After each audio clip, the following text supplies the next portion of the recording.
బయట ఉద్యమాలు చేస్తామంటారు. బయట చేసిన మెడికల్ కాలేజెస్ విషయంలో చేశారు.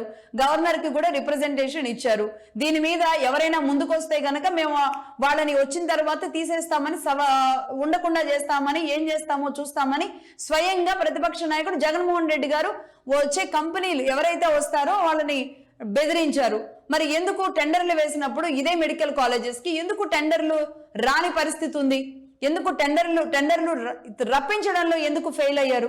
ఇన్ని పెద్ద పెద్ద అమెరికా కంపెనీలు వస్తున్నప్పుడు ఈ రాష్ట్రంలోనే ఉన్న కంపెనీలు టెండర్లు తీసుకోవడానికి మెడికల్ కాలేజెస్ నిర్మాణానికి ఎందుకు రాలేదు? ప్రైవేట్ మెడికల్ కాలేజెస్ నిర్మాణానికి ఎందుకు ఎవరు ఒక టెండర్ వేయలేదు?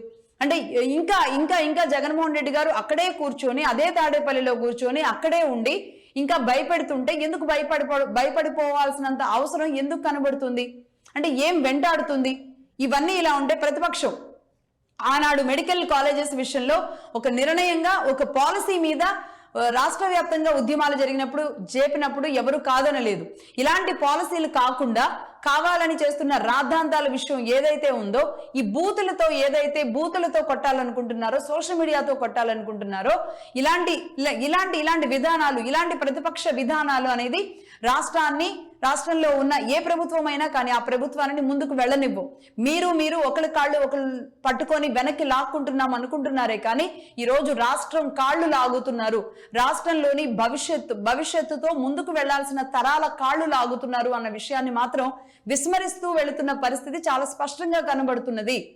ఇది దేశం బయట ఉన్న వాళ్ళు కానీ, అంటే భారతదేశం బయట ఉన్న తెలుగు వాళ్ళు కానీ, అదే విధంగా రాష్ట్రంలో ఉన్న న్యూట్రల్ పీపుల్ ఎంతో మంది ఉన్నారు. మొత్తం అందరూ కూడా అయితే వైసీపీ లేదంటే టీడీపీ లేదంటే జనసేన లేదంటే బీజేపీ కాదు, ఓటు వేయడం వరకే మీ వరకేస్తారు. కానీ ఓటు వేసిన తర్వాత వాళ్ళకంటూ వాళ్ళకు సొంత ఆలోచనలు ఉంటాయి. నిన్ను ఓటేశారు కాబట్టి మీకు ఎప్పటికీ వాళ్ళ జీవితాన్ని వాళ్ళ ఓటుని ఆ పార్టీకే రాసివ్వరు. కాబట్టి న్యూట్రల్ ప్రజానీకం అనేది చాలా మంది ఉంటారు, 80% ఉంటారు. వాళ్ళ ఆలోచనలకు అనుగుణంగా అసలు ప్రజల అవసరాలకు అనుగుణంగా ముందుకు వెళ్లాల్సిన అవసరం ఉంది. ఒక అనుభవజ్ఞుడిని అనవసరంగా ఆనాడు కూడా అదే విధంగా చేశారు. స్పెషల్ స్టేటస్ అని రెచ్చగొడితే అదే విధమైన పరిస్థితి వచ్చింది. మరి ఈనాడు కూడా ఏదో ఒక విషయాన్ని రెచ్చగొట్టి ఈ కూటమి మీద వేస్తున్న రాళ్లకి మీరే వేయండి కోరుకుంటున్నట్టుగా ఉంది. ఎందుకంటే నిన్న ఇక్కడ అమ్మటి రాంబాబు గారి మీద ఏదో హైదరాబాద్ లో ఇది చేశారు, పాడిగట్టి శవయాత్ర చేశారు. శవయాత్రలు లాంటి కార్యక్రమాలు ఇంకా దీనికి ఎందుకు ఫుల్ స్టాప్ పెట్టడంలో పెద్ద నాయకులు ఎందుకు దిగడం లేదో అర్థం కావడం లేదు. ఒకరికొకరు ధైర్యాలు, ఒకరికొకరు పౌరుషాలు చూయించుకోవాల్సిన సమయం కంటే రాష్ట్రాన్ని ముఖ్యంగా ఒక పెద్ద నాయకుడి చేతిలో ఉంది ఈరోజు రాష్ట్రం. నాయకుడు ఏం చేయగలడో ఆయన తెలుసు. ఆయన చెప్పినట్టు కనుక మిగతా వాళ్ళు నడుచుకోగలిగితే ఎవ్రీథింగ్ బాగుంటుంది అన్న విషయాన్ని తీసుకువెళ్లడంలో ఎక్కడో దూకుడు చర్యలు అయితే ఖచ్చితంగా జరుగుతున్నాయి.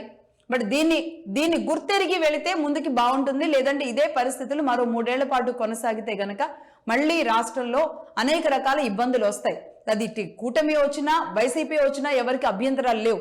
కానీ ఈ ఒకళ్ళ కాళ్ళు ఒకళ్ళు లాగడం విషయం ఏదైతే జరుగుతుందో దీని పట్లే ఒక విముఖత అయితే వ్యక్తమవుతుంది. ఇలాంటి రాజకీయాలు, ఇలాంటి గొడవలు కాదు రాష్ట్రానికి కావాల్సింది. చాలా ప్రశాంతమైన వాతావరణం కావాలి.